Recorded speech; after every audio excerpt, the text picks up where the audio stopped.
Horas, Bapak Ibu yang terkasih, keluarga GKI Gejayan dimanapun berada, selamat datang dan beribadah dengan nuansa etnik Batak di bulan budaya GKI Gejayan.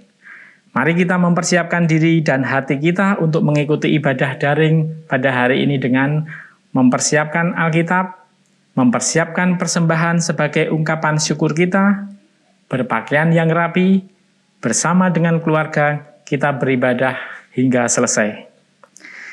Jemaat terkasih, saat ini kami mohon perhatian saudara untuk menyampaikan beberapa hal sebagai berikut. 1. GKI Gejayan mengajak Bapak Ibu Saudara, anggota Jemaat GKI Gejayan untuk melakukan doa bersama setiap hari pada pukul 22 WIB dari kediaman masing-masing. Kita bersama-sama mendoakan situasi pandemi COVID-19 yang terjadi di berbagai tempat di dunia dan di Indonesia khususnya. Berdoa untuk pemerintah dalam mengatasi situasi kondisi saat ini, juga bagi mereka yang terpapar, serta rumah sakit dan tenaga kesehatan yang melayani masyarakat. 2. Dengan semakin tingginya angka paparan COVID-19, tim Gebetan mengajak partisipasi jemaat untuk dapat membantu saudara-saudara kita yang terpapar berupa paket vitamin isoman, vitamin D, vitamin C, dan zinc. Paket konsumsi isoman, dukungan layanan kesehatan bagi yang sangat membutuhkan, dan paket bahan pangan. Bagi jemaat yang rindu berbagi dengan dapat berpartisipasi dalam bentuk barang maupun dana. 3. Jemaat diharapkan melihat warta jemaat dan buletin tulung secara lengkap dengan melihat akun atau link media sosial GKI Gejayan. 4. Komisi Pemuda akan mengadakan ibadah kasih awal tahun ajaran hari Jumat 17 September 2021. Kami mengundang saudara pemuda khususnya mahasiswa baru untuk mengikuti ibadah ini. Ibadah pada hari ini dengan tema ibadah, semua akan baik-baik saja, dengan pelayan firman Ibu Pendeta Ratna Indah Widyastuti. Mari Bapak Ibu Saudara kita masuk saat teduh.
Horasma dihita saluhutna.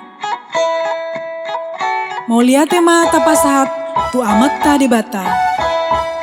Sialahita ruasdi GKI Gejayan, Boi Marpungu di Tano Batak, di Bagasan Hahipason.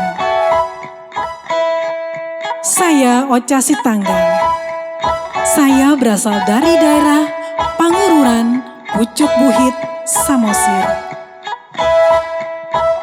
Danau Toba yang indah dengan Pulau Samosir di tengahnya yang menyatukan 7 kabupaten Simalungun, Toba, Toba Samosir, Tapanuli Utara, Humbang Hasudutan, Dairi, Karo, Samosir.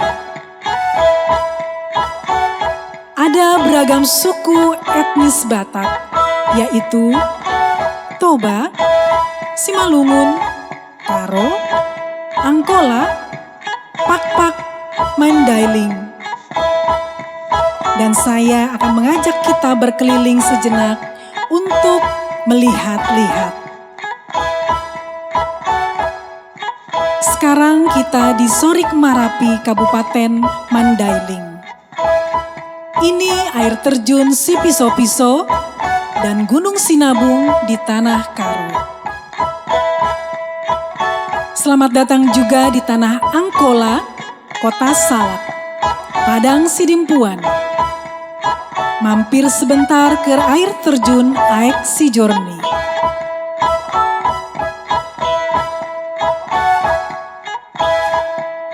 Nungata bereng sude keindahan alam di Tanah Batak. Sonari, Markebaktian Mahita. Tapasada Marohatta, Martangiang Ma Hohom Mahita.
Shalom, Bapak Ibu, Saudara-saudari yang terkasih.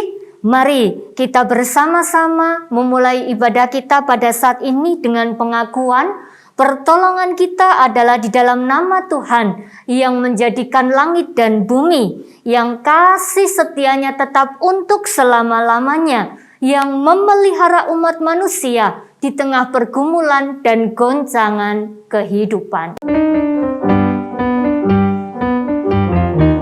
Avenue Shalom Aleichem, Avenue Shalom Aleichem, Avenue Shalom Aleichem, Avenue Shalom, Shalom, Shalom Aleichem. Ku bawa berita sejahtera, ku bawa berita sejahtera, ku bawa berita sejahtera, ku bawa berita, berita, berita sejahtera.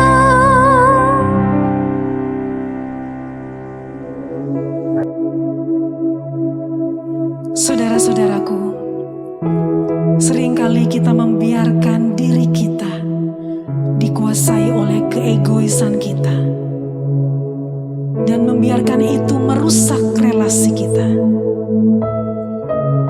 Tidak sedikit pertengkaran yang muncul di antara saudara bersaudara atas dasar apa yang dianggap benar oleh masing-masing. Tapi kita tahu ini tidak berkenan di hadapan Tuhan.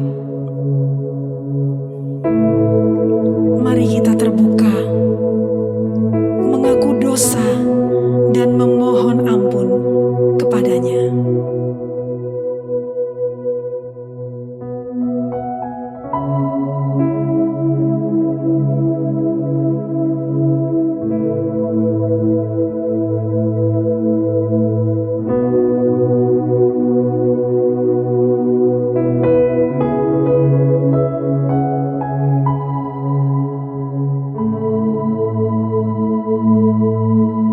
inilah pengakuan dosa kami.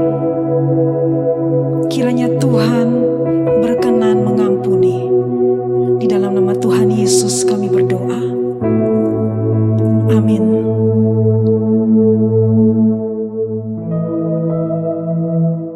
Jemaat terkasih, Allah sendiri yang telah mendamaikan kita dengan dirinya melalui perantaraan Yesus Kristus. Ia juga yang memberi kita berita anugerah sebagaimana tertulis di dalam 1 Yohanes 1 ayatnya yang ke-9. Jika kita mengaku dosa kita, maka Ia adalah setia dan adil, sehingga Ia akan mengampuni segala dosa kita dan menyucikan kita dari segala kejahatan. Demikianlah berita anugerah dari Tuhan. Syukur kepada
Saudaraku, hidup kita ada di dalam tangan-Nya.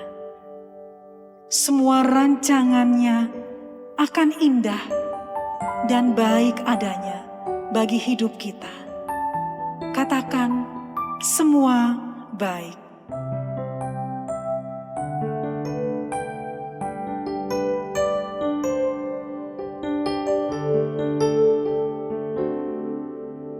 Dari semula telah Kau tetapkan hidupku dalam tangan-Mu, dalam rencana-Mu Tuhan.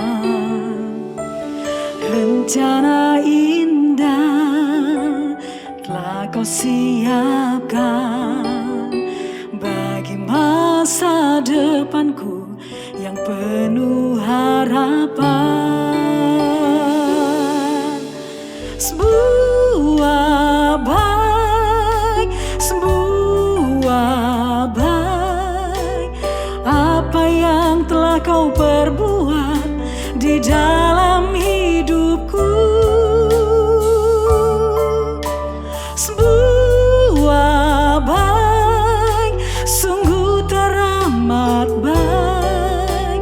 Kau jadikan hidupku berarti.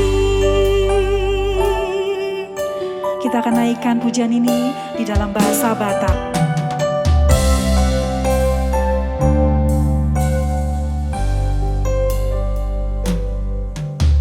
Siang mulai naik di batu pao, saluhut na salah kaki di bagas rohani Tuhan. Jalan nature di paradeho, di nasa ari-ariki manggonggong tondiki.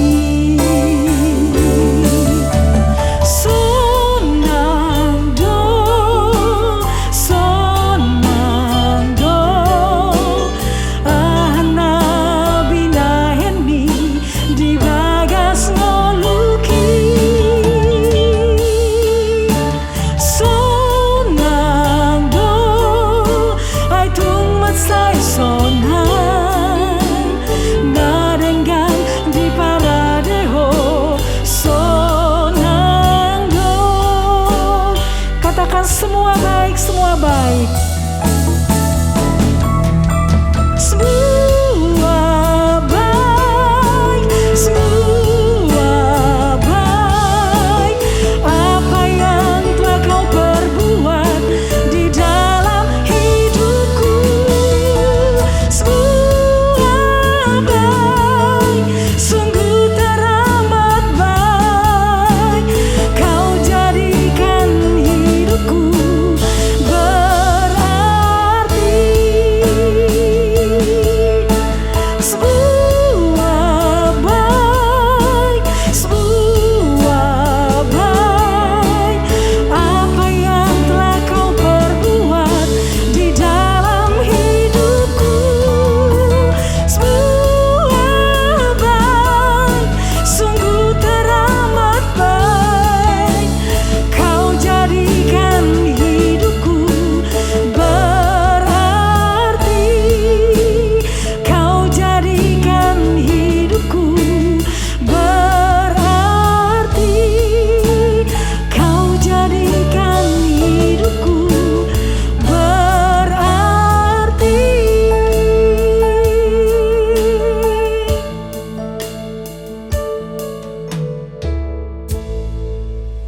Jemaat yang terkasih, mari kita bersama-sama berdoa sebelum kita membaca dan merenungkan firman Tuhan.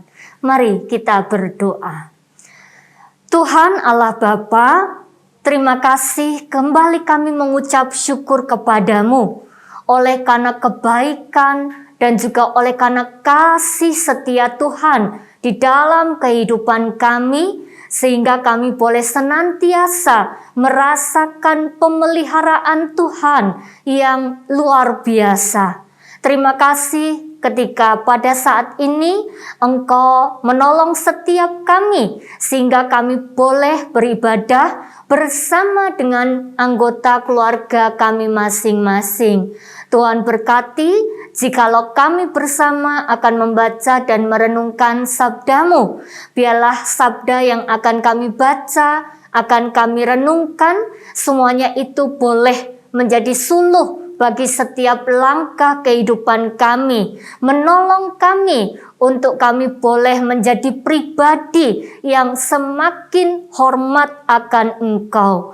Terima kasih ya Tuhan, kiranya Engkau memberkati menolong dan juga memampukan hamba-Mu di dalam setiap kekurangan dan keterbatasannya, agar firman-Mu boleh disampaikan dengan baik seturut dengan kehendak Tuhan. Dalam nama Tuhan Yesus Kristus kami berdoa. Amin. Injil Markus pasal 7 ayat 31 sampai dengan ayat 37. Injil Markus pasal 7 ayat 31 sampai dengan ayat 37. Saya bacakan dalam bahasa Batak Toba. Halak nanengel puhut ngungu. Ayat 31. Dungi borhat ma Jesus Muses yang luar Tirus, Laos yang Sidon sahatu tau Galilea, mamolus siap tonga-tongani luat sisa puluh huta. Ayat 32. Jala diboan ma tujolona sahalak nanengil huhut mangungu. Dia leherek ma ibana asa dia peho tangan natusi. Ayat 33. Jala diboan ma ibana tunasuhi holang sian natoropi. Dijulukkan ma jari-jarina tu pinggol ni halaki. Dungi marsitijur ma ibana lao majama dilana. Ayat 34. Laos manaili ma ibana dopak gijang, marho sagodang ma, dungi didokma tu ibana, hepata, nama dok mukap ma. Ayat 35. Jadi mukap ma tutu perbinigeanna, har manang ihot ni dilana, gabeti kosma pakulingna. Ayat 36. Jala dipopai manasida unang dipaboa-boa tu halak. Alai lam di orai, lam gogoma nasida mamarita hocca. Ayat 37. Jadi longang situtuma nasida, nin nama, nunga dengan saluhutna dibain ibana, gabe berbinege akan anengel. Jala nama ngungu gabe makatai dibain. Demikianlah Injil Yesus Kristus. Berbahagialah setiap orang yang mendengarkan firman Tuhan, menyimpan dalam hati dan melakukan setiap hari. Haleluya.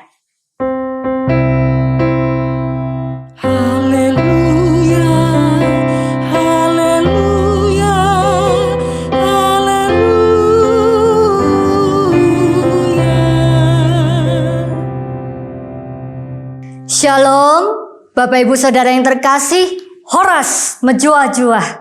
Bapak Ibu, pada hari ini betapa bersyukurnya kita kalau kita boleh bersama-sama beribadah dengan nuansa etnik Batak. Bapak Ibu yang dikasihi oleh Tuhan, kisah tentang orang disabilitas rungu yang ada di dalam bacaan kita pada hari ini mengingatkan saya pada almarhumah mama saya. Mama saya dilahirkan dan dibesarkan di sebuah kota kecil, yaitu di kota Wonosobo, yang pada saat itu menjadi pusat sekolah luar biasa atau SLB kelompok B.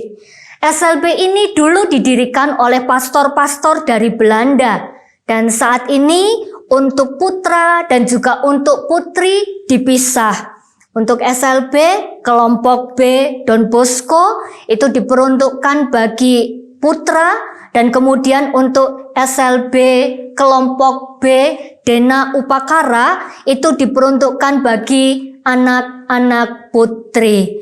Bapak Ibu yang terkasih di dalam Tuhan, sampai dengan saat ini sekolah luar biasa ini masih terus beroperasi. Sama seperti sekolah yang lain, semuanya saat ini mereka menggunakan fasilitas virtual di dalam mengajar anak-anak mereka.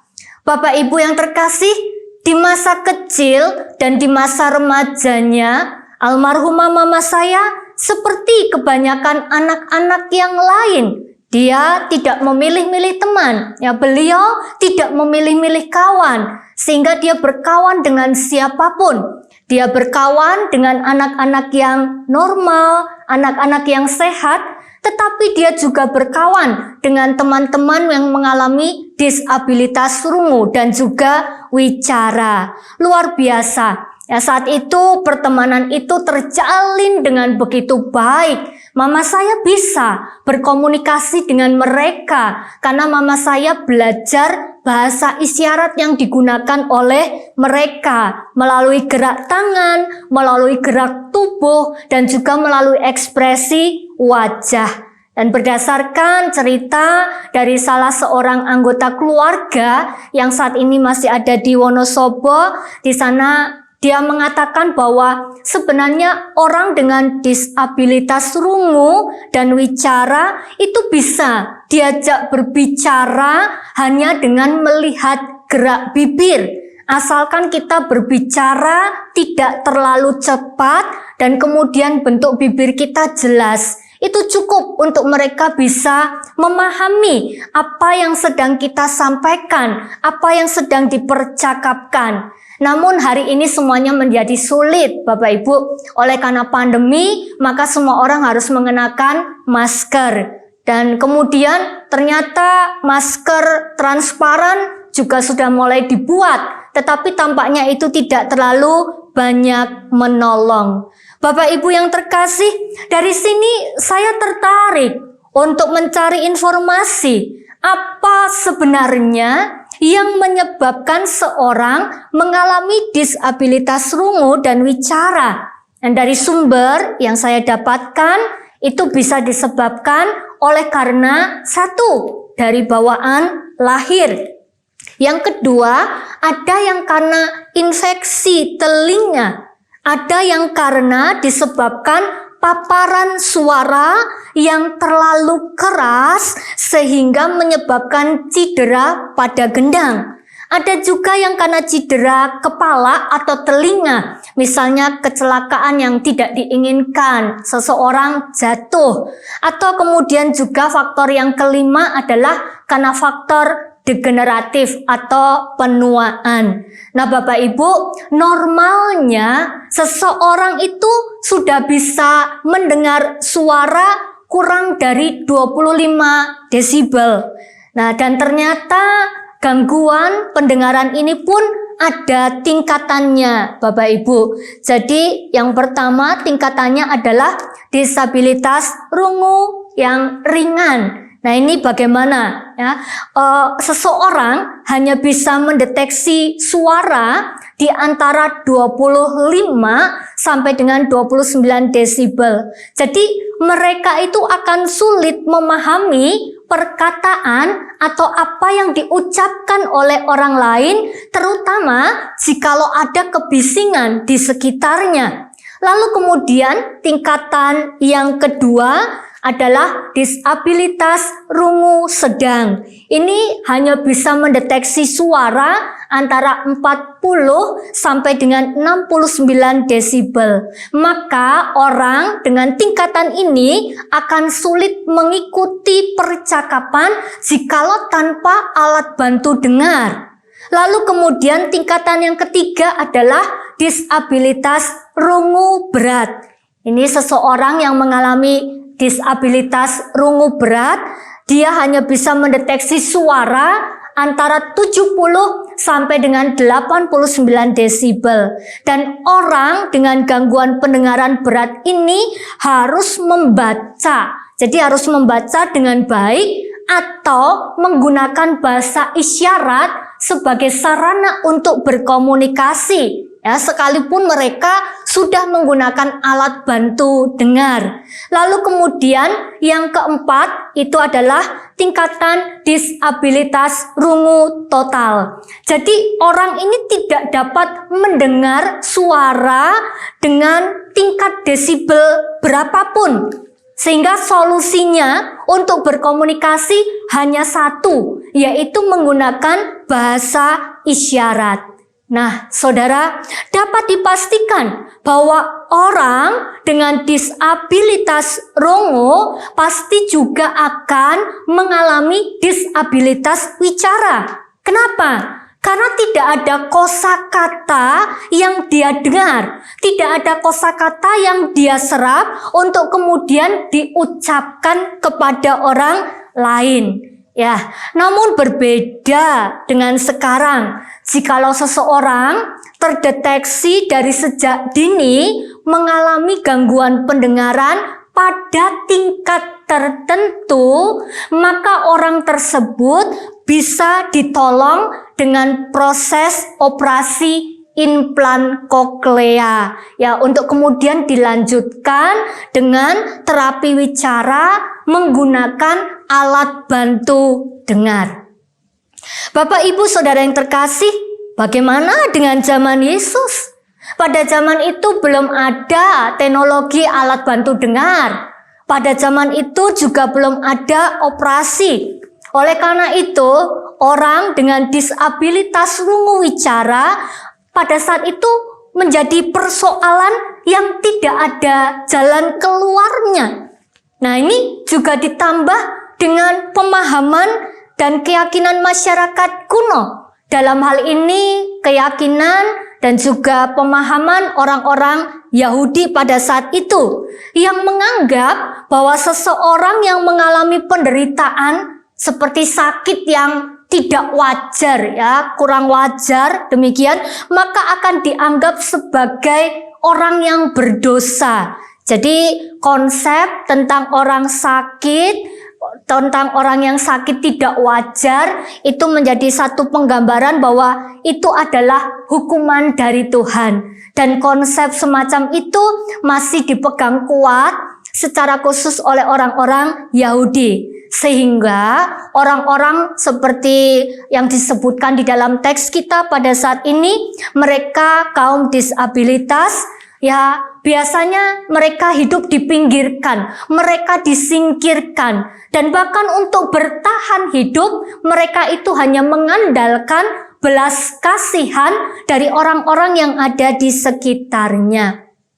Nah, saudaraku, sebelum lebih lanjut, mari kita cermati lebih dulu latar belakang tempat kejadiannya. Di dalam Injil Markus pasal yang ke-7 ayat 31 sampai dengan 37 dikatakan bahwa saat itu Yesus sedang ada di Dekapolis.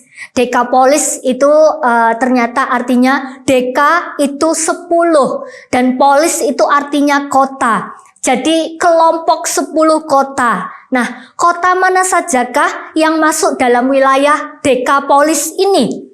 Seorang sejarawan bernama Plinius, dia 50 tahun setelah Yesus, dia mencatat 10 kota tersebut antara lain 1. Kanata, yang kedua Damsyik, yang ketiga Dion, yang keempat Gadara, yang kelima Gerasa, yang keenam Hippos, yang ketujuh Pela, yang kedelapan Philadelphia, ini di Aman modern Yordania, lalu kemudian yang ke-9 Ravana, dan yang ke-10 adalah Skytopolis di daerah Betsean, Israel. Nah, saudaraku, wilayah Dekapolis ini dihuni oleh orang-orang bukan Yahudi.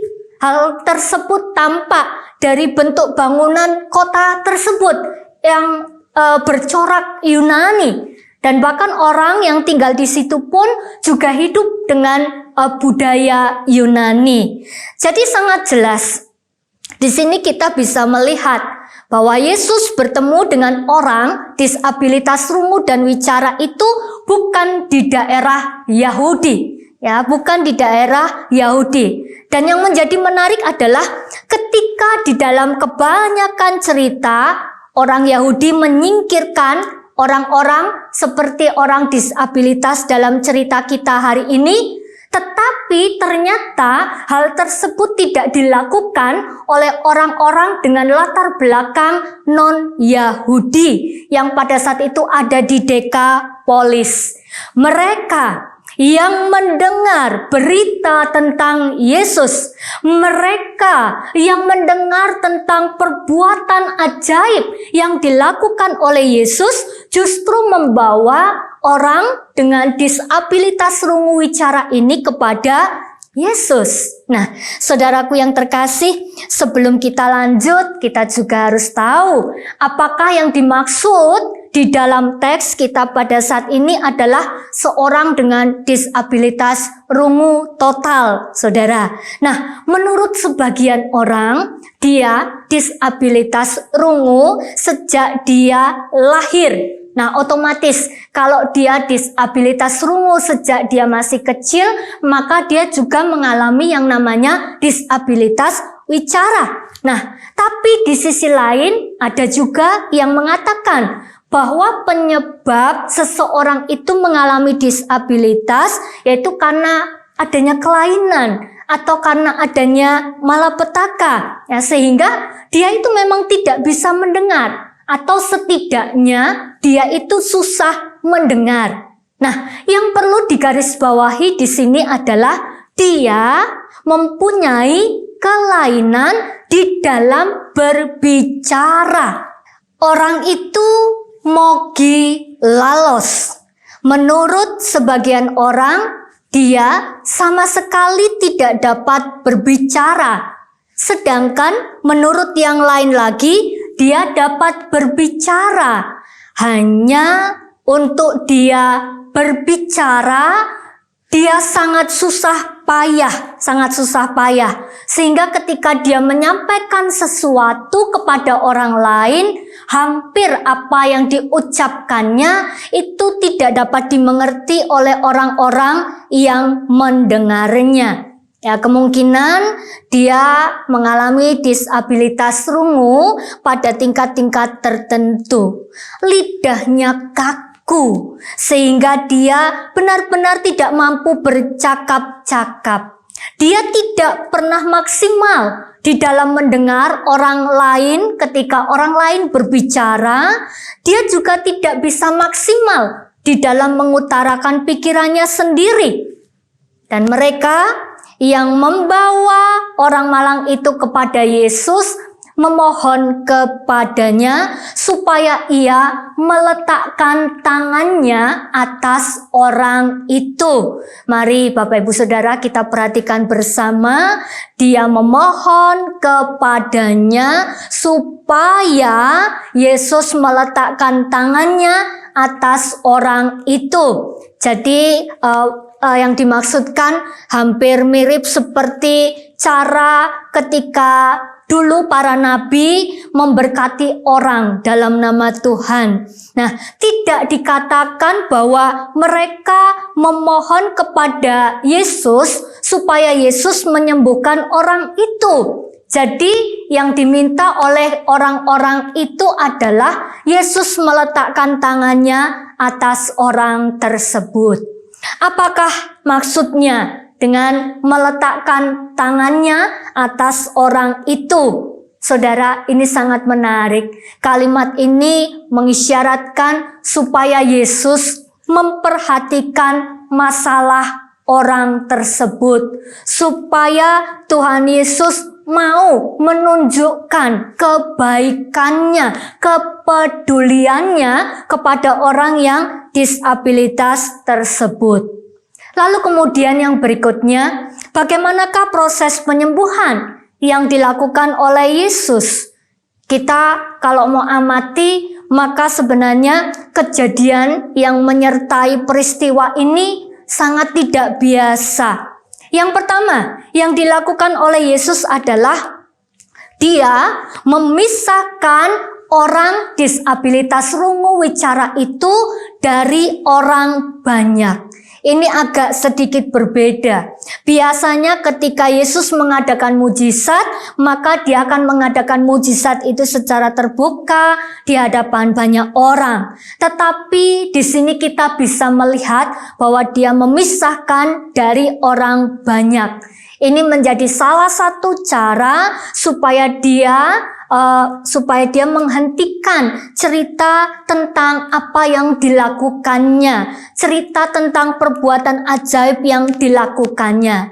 Yang berikutnya adalah mengapa orang ini dipisahkan dari orang banyak. Tentunya supaya orang yang disabilitas rungu wicara ini juga boleh mendapatkan kenyamanan. Dan lebih dari itu kita bisa melihat supaya orang ini juga boleh merasakan kepedulian yang personal dari Tuhan Yesus.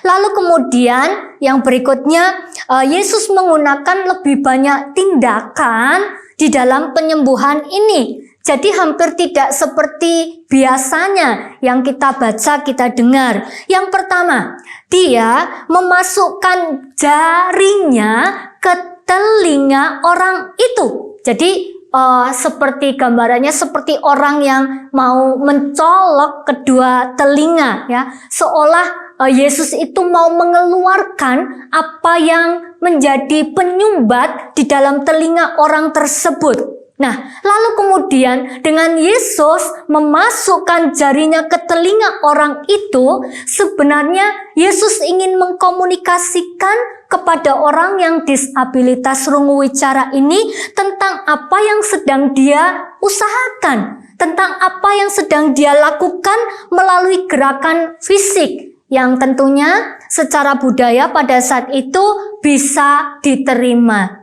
Lalu kemudian yang berikutnya adalah ia meludah dan meraba lidah orang itu. Bapak Ibu, mungkin ini agak sedikit berkesan, memberi kesan yang tidak biasa buat kita pada saat ini. Tetapi kita harus tahu bahwa air liur itu seringkali digunakan secara medis di dunia Mediterania pada abad pertama. Nah, tetapi lebih dari itu, ya, simbol-simbol yang dilakukan oleh Yesus pada saat itu ditujukan untuk meningkatkan iman dari orang itu sendiri. Nah, jadi perlu dicatat, saudara, bahwa bukan ludah itu yang berperan menyembuhkan orang disabilitas tersebut, tetapi Yesus menggunakan tanda, simbol, memasukkan jari ke telinga, meludah, lalu kemudian meraba lidah orang itu untuk menjadi tanda bahwa Yesus sedang melakukan sesuatu. Nah, ini sangat luar biasa, Bapak Ibu yang terkasih. Tindakan ini semua yang dilakukannya itu menunjukkan bahwa dia melakukannya itu dari dirinya, dengan dirinya sendiri, karena Yesus menggunakan tangannya sendiri, dia menggunakan ludahnya sendiri yang kemudian diusapkan kepada orang yang tidak dapat berbicara itu. Nah, maka dari itu bisa disimpulkan oleh orang-orang yang melihat pada saat itu bahwa benar, ya benar, Yesus sendirilah yang ada di situ dan Yesus sendirilah yang menyembuhkan orang disabilitas rungu wicara itu. Lalu kemudian yang berikutnya, dia menengadah ke langit. Sambil menengadah ke langit, ya, ini adalah postur fisik standar untuk orang Yahudi berdoa pada zaman Yesus, yaitu berdiri, mata terbuka, mengangkat kepala, tangan diangkat. Nah, hal ini dilakukannya untuk menunjukkan kepada orang itu pada saat itu di situ bahwa dalam bertindak, ketika Yesus mengadakan mujizat itu, ketika dia mengadakan perbuatan ajaib itu, dia tidak sekedar menggunakan kekuatan dari dirinya sendiri, tetapi Yesus sedang bergantung kepada Bapanya. Nah, dan dengan cara ini pun Yesus juga menyuruh si orang sakit itu untuk dapat melihat, ya, walaupun dia tidak mampu untuk mendengar. Ya, ini menjadi satu penggambaran bahwa orang ini pun sebenarnya diajak untuk tidak hanya melihat kepada Yesus, tetapi melihat kepada Tuhan, ya, mengandalkan Tuhan di dalam menghadapi setiap pergumulan dalam kehidupannya. Lalu kemudian yang berikutnya adalah Yesus menarik nafas panjang. Ini juga menjadi sesuatu yang perlu kita lihat, saudara. Menarik nafas itu menjadi merujuk pada suara artikulatif yang mengekspresikan satu emosi yang sangat kuat. Nah, tinggal ini adalah ekspresi emosi yang positif atau ini adalah ekspresi emosi yang negatif. Dan ini semua tergantung pada konteksnya. Ada banyak kemungkinan ya. Jikalau kita mau lihat kemungkinan menarik nafas di sini mengungkapkan kesedihan dan keprihatinan Yesus atas dosa dan penyakit yang dialami oleh manusia karena pemberontakannya. Atau juga bisa menarik nafas dapat diartikan bahwa dia sedang mengungkapkan rasa iba. Dia sedang mengungkapkan simpatinya atas kesengsaraan yang dialami oleh seorang yang sedang menderita. Sehingga tarian nafas ini menggambarkan bahwa Yesus ikut merasakan apa yang dirasakan oleh orang yang disabilitas rungu wicara tersebut.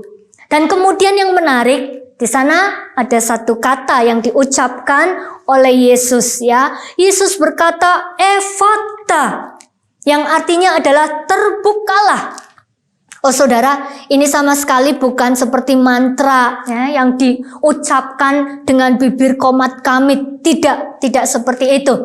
Ketika Yesus mengucapkan ephata, dia mengucapkan sebagai pribadi yang punya wewenang.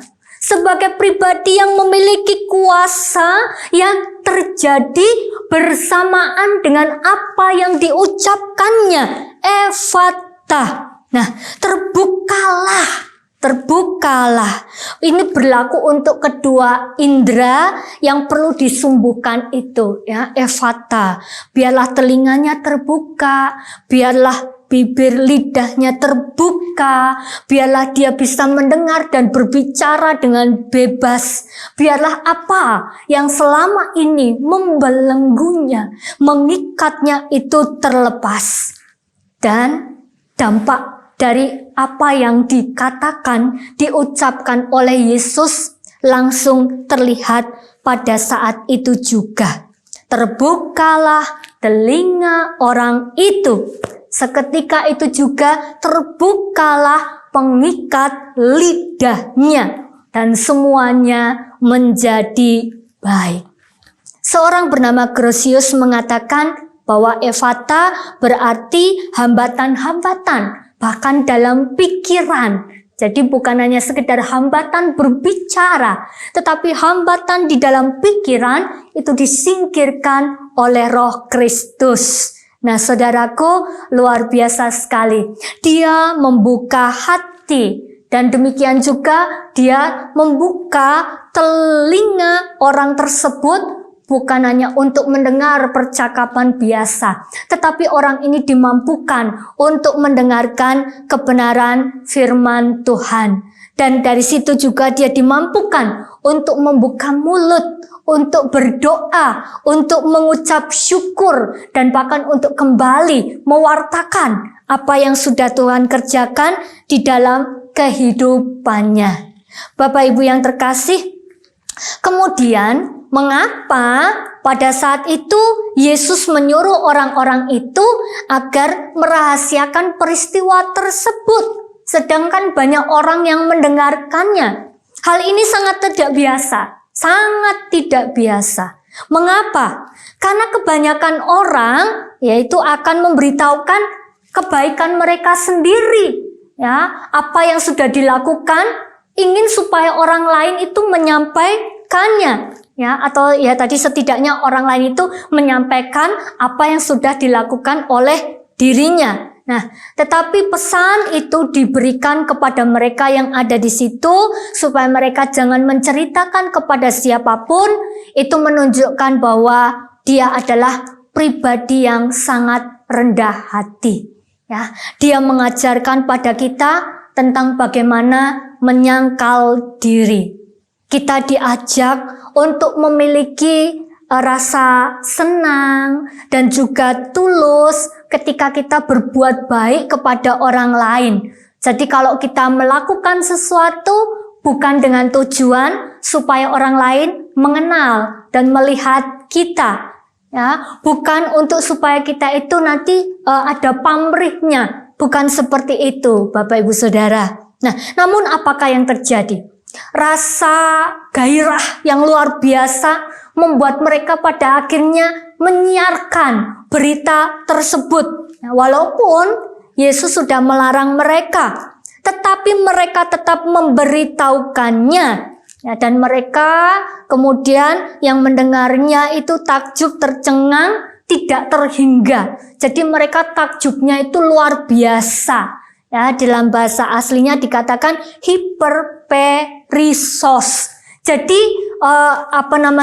ketakjuban mereka itu sungguh tidak terukur.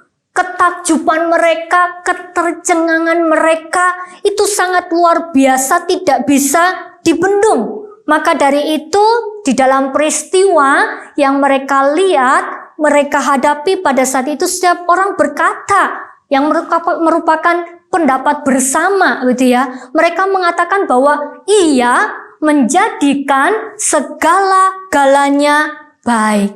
Nah, Bapak Ibu yang terkasih, hari ini kita dengan etnik Batak. Dalam bahasa Batak, nunga dengan saluhutnya di bahen ibana. Dia menjadikan segala-galanya baik. Yang disabilitas rungu dan wicara mampu untuk kembali berbicara, mampu untuk kembali mendengarkan. Wah, ini sangat luar biasa ya. Kembali kita mau lihat, ini baik, ini buat siapa gitu ya.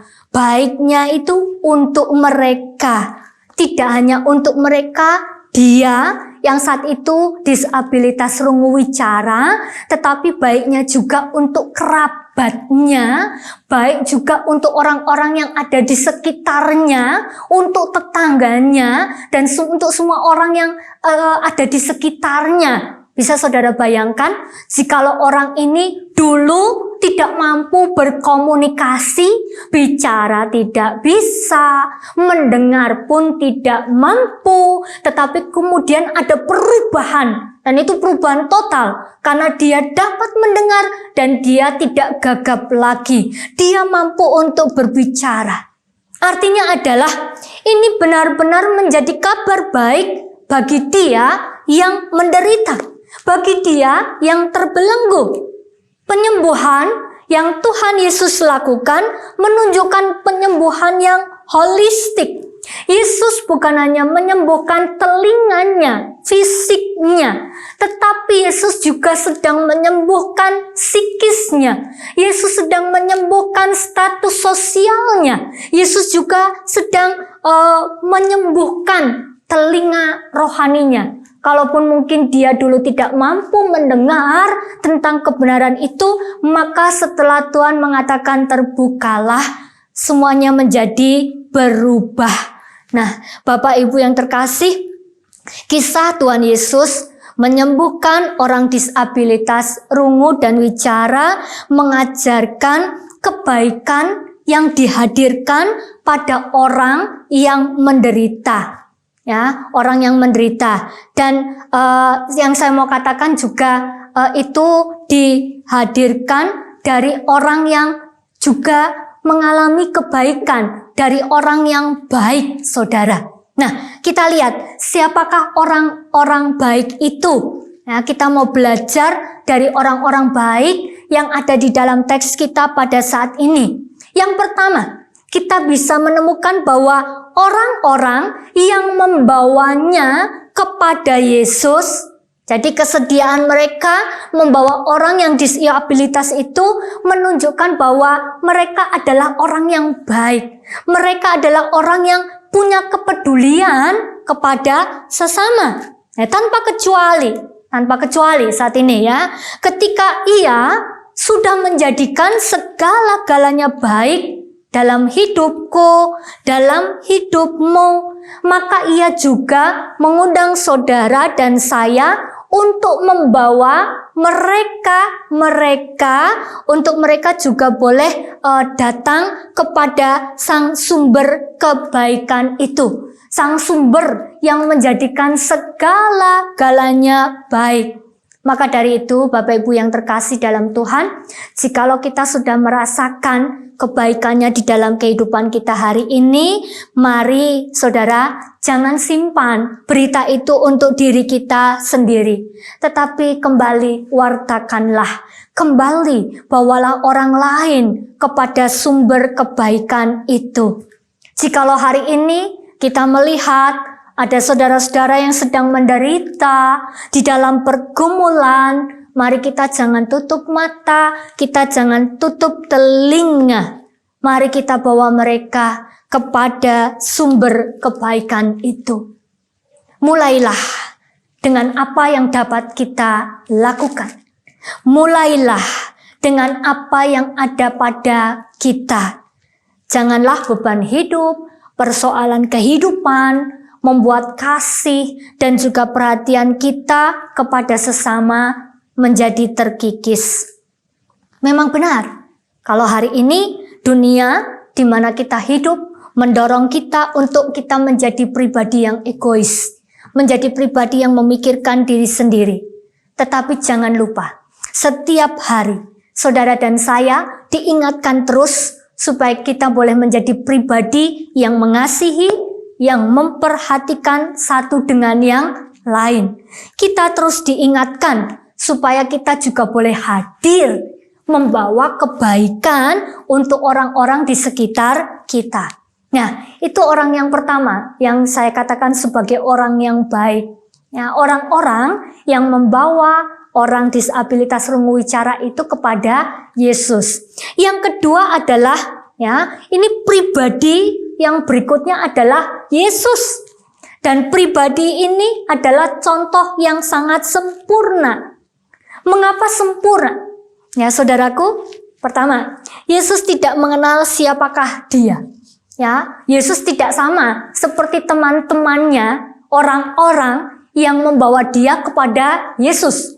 Orang-orang itu sudah kenal dulu siapakah orang yang disabilitas rungu-wicara ini. Tetapi Yesus sama sekali tidak mengenal orang tersebut. Nah, lalu kemudian, ya, kalau saya bayangkan sah-sah aja kalau Yesus mau mengabaikan orang yang tidak dikenalnya.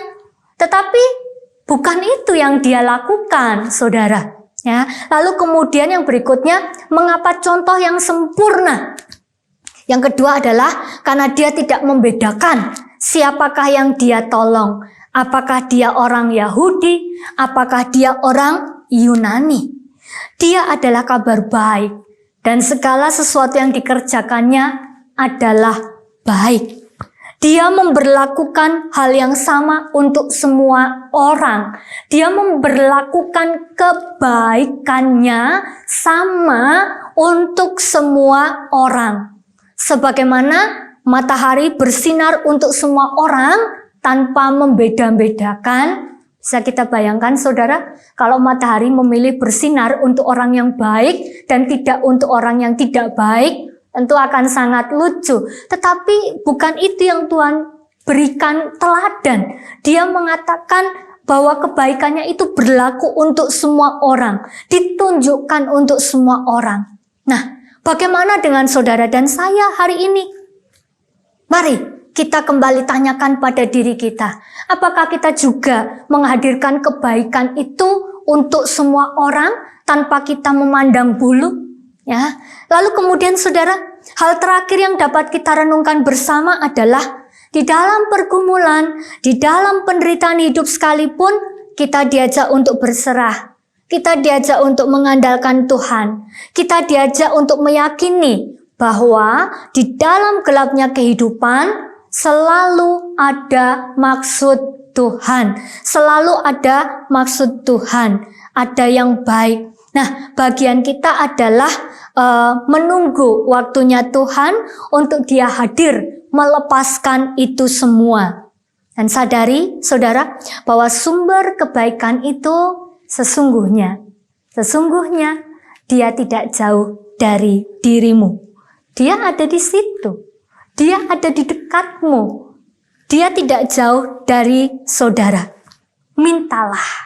Mintalah supaya dia meletakkan tangannya atas saudara. Dan percayalah, pasti Tuhan akan buka jalan. Tuhan akan melepaskan beban-beban yang selama ini menindis kita. Nunga dengan saluhutnya di bahen ibana. Sai Tuhan debatama na mangara moti hamu sasude na. Mauliate. Bapak Ibu yang terkasih, mari kita bersatu di dalam doa. Tuhan Allah Bapa, terima kasih jikalau pada saat ini Engkau menolong kami untuk kami boleh melihat kebaikan-kebaikan yang Tuhan hadirkan, yang Tuhan nyatakan kepada seorang yang disabilitas rungu wicara di dalam firman pada hari ini. Kami melihat bahwa kebaikan yang sama itu pun juga Tuhan sediakan bagi setiap kami. Terima kasih Tuhan. Kalaupun di dalam keterbatasan kami, Engkau boleh menghadirkan kebaikan-kebaikan itu dan bahkan menjadikan segala-galanya baik dalam kehidupan kami, maka Tuhan pun juga merindukan supaya kami juga boleh kembali menghadirkan kebaikan itu untuk orang-orang di sekitar kami. Terima kasih Tuhan. Tolong kami supaya kami boleh hadir menjadi penolong bagi orang-orang yang ada di sekitar kami. Bapa dalam sorga, pada saat ini kami juga mengucap syukur kalau kami masih diberi kesempatan untuk menaikkan doa dan juga permohonan kami. Ya Tuhan, kami bersyukur untuk proses vaksinasi yang boleh terus berjalan. Terima kasih Tuhan, berkatilah segenap cara, segenap upaya yang dilakukan oleh bangsa kami Indonesia, supaya kami bangsa Indonesia boleh semakin pulih di dalam setiap aspek kehidupan kami. Terima kasih Tuhan, bahkan untuk setiap hal yang boleh Tuhan kerjakan, biarlah semuanya itu boleh mendatangkan kebaikan bagi negeri kami Indonesia. Ya Bapa dalam sorga, tak lupa kami terus berdoa, memohon belas kasih-Mu, memohon kiranya Engkau Allah meletakkan tangan-Mu atas mereka yang hari ini mereka bergumul dengan COVID-19 dalam tubuh mereka. Dimanapun mereka berada, baik mereka yang isolasi mandiri di rumah, di shelter, ataupun di rumah sakit, kami mohon kiranya Engkau Allah boleh memulihkan keadaan mereka. Ya Tuhan, terima kasih. Saat ini pun kami berdoa dan kembali memohon di tengah begitu sulitnya kehidupan perekonomian. Tolong kami supaya kami terus belajar mengandalkan Tuhan. Supaya kami boleh terus melihat pemeliharaan Tuhan, supaya kami boleh terus bersyukur untuk setiap penyertaan Tuhan. Pulihkan bangsa dan negara kami. Berkati Presiden Joko Widodo bersama dengan seluruh jajaran dan juga pemerintahan dari atas hingga bawah, agar setiap mereka yang sudah Tuhan pilih, mereka juga boleh dipakai oleh Tuhan untuk membawa kebaikan, membawa damai sejahtera bagi bangsa dan negara kami. Terima kasih ya Tuhan, kami mau serahkan, kami mau bawa setiap pergumulan kami sampai dengan hari ini hanya ke dalam tangan-Mu. Dan kami percaya bahwa Tuhan akan buka jalan. Dalam nama Tuhan Yesus Kristus kami berdoa. Amin. Jemaat yang terkasih, mari kita dengan bangkit berdiri, kita bersama-sama mengucapkan pengakuan iman rasuli yang demikian. Aku percaya kepada Allah, Bapa yang Maha Kuasa, Khalik langit dan bumi, dan kepada Yesus Kristus anaknya yang tunggal Tuhan kita, yang dikandung dari Roh Kudus, lahir dari anak darah Maria, yang menderita sengsara di bawah pemerintahan Pontius Pilatus, disalibkan, mati dan dikuburkan, turun ke dalam kerajaan maut. Pada hari yang ketiga bangkit pula dari antara orang mati, naik ke surga, duduk di sebelah kanan Allah, Bapa yang Maha Kuasa. Dan dari sana ia akan datang untuk menghakimi orang yang hidup dan yang mati. Aku percaya kepada Roh Kudus, gereja yang kudus dan am, persekutuan orang kudus, pengampunan dosa, kebangkitan orang mati, dan hidup yang kekal. Amin. Mari jemaat Tuhan, dengan penuh rasa syukur kita kumpulkan persembahan kita sambil mengingat dan mengucapkan pada ayat Ulangan 30 ayat 9. Tuhan Allahmu akan melimpahi engkau dengan kebaikan dalam segala pekerjaanmu, dalam buah kandunganmu, dalam hasil ternakmu, dan dalam hasil bumimu. Sebab Tuhan Allahmu akan bergirang kembali karena engkau dalam keberuntunganmu, seperti ia bergirang karena nenek moyangmu dahulu. Mari kita memberikan persembahan yang terbaik untuk Tuhan.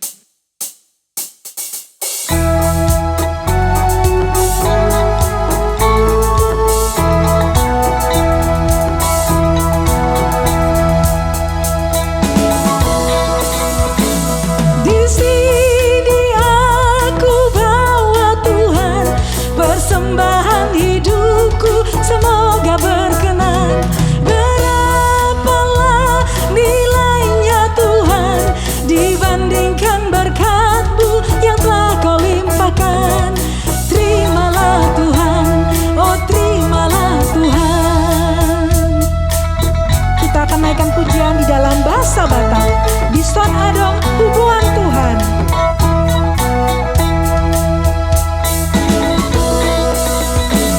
Di Son Adong, hubungan Tuhan, parbueni ngoluku nasotar doknian, sadiama argana Tuhan, molosan di rajuman, sudah dengan basam, jaloma Tuhan.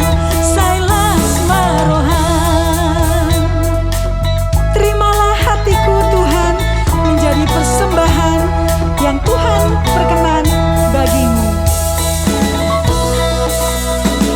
Tanganku yang kecil ya Tuhan, belum mencari makan sendiri ya Tuhan. Terimalah hatiku Tuhan, menjadi persembahan yang Tuhan berkenan. Terimalah Tuhan, oh terimalah Tuhan. Mari jemaat yang dikasihi Tuhan, kita bawa persembahan ini ke dalam doa dan mari kita bersatu di dalam doa. Allah yang penuh kasih, kembali anak-anak-Mu di sini mengucap syukur Tuhan atas hari ini, atas kesehatan, atas pemeliharaan-Mu Tuhan, juga atas berkat-berkat yang Engkau curahkan kepada kami. Tuhan, kalau pada saat ini juga kami ingin membawa persembahan syukur kami Tuhan, kiranya Engkau sucikan dan Engkau kuduskan Tuhan. Kami juga berdoa buat Bapak Ibu Majelis yang mengelola persembahan ini Tuhan, biarlah Engkau beri hikmat-Mu Tuhan, dan biarlah persembahan ini dapat menjadi berkat bagi jemaat dan bagi sesama kami. Tuhan juga biarlah hidup kami menjadi persembahan yang menyenangkan hati-Mu Tuhan. Hanya di dalam nama Tuhan Yesus Kristus kami naikkan doa permohonan kami ini. Amin.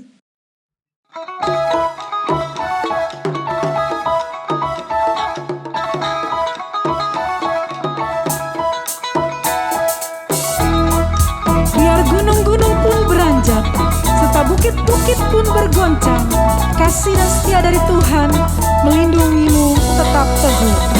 Bila badai hidup menerpammu dan cobaan pun datang mengganggu, hanya satu janji harapanmu, yang janji Tuhanmu pegang teguh.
Saudaraku, kembalilah ke dalam kehidupan saudara masing-masing dan jadilah saksinya dimanapun saudara berada. Dan terimalah berkat Tuhan yang meneguhkan dan menguatkan saudara. Kasih Tuhan mengiringimu dan sayapnya melindungimu.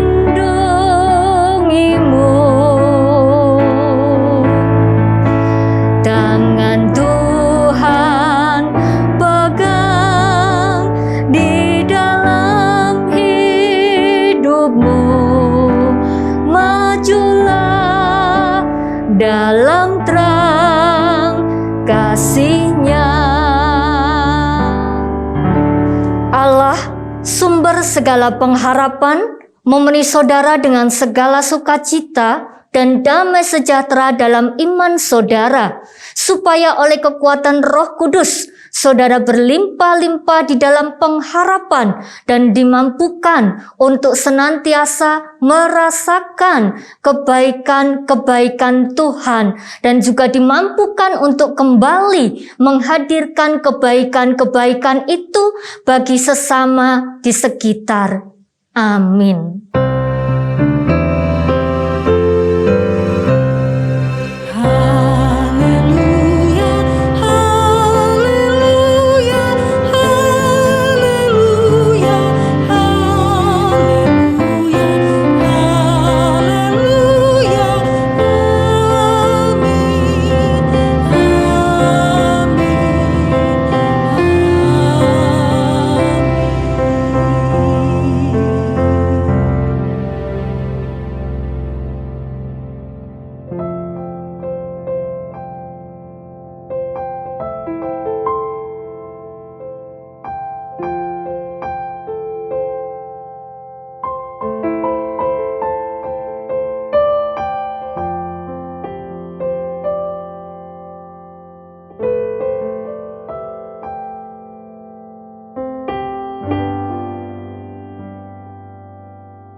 Maulia tema dihita saluhutna, siala nunga taparade rohatta, lau marpungu di bagasan tikion. Anggiat ma amatta di bata manogu-nogu, jalama masu hita saluhutna, ganut marsada-sada di bagasan ngoluta. Tujoloni arion. Songon hatani na tua-tua ma, dohonon nami, sahat-sahat ni solu, sahat ma tu bortean. Saya sahat mahita sure mangolu, sahat ma tu panggabean parhorasan.